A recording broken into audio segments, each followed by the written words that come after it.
Dy të rinj nga Kosova humbën jetën tragjikisht një ditë më parë në zonën e Ranës së Hedhur në Shëngjin pasi u përfshin nga dallgët e forta të detit. Ndërkohë 3 persona të tjerë që ndodheshin me ta arritën të shpëtonin falë ndërhyrjes së shpejtë të qytetarëve dhe forcave të rendit.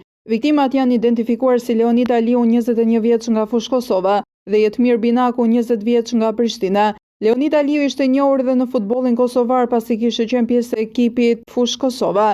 Sipas informacioneve paraprake, 5 të rinj pjesë e një grupi turistësh nga Kosova kishin vizituar Shëngjinin dhe zonat përreth, kishin hyrë në det për t'u larë kur u përballën me rryma dhe dakët e fuqishme. Bashkë me 2 viktima ndodheshin edhe Dion Miftari, Arber Beqaj dhe Drilon Rustemi, të cilët fatmirësisht arritën të mbijetojnë.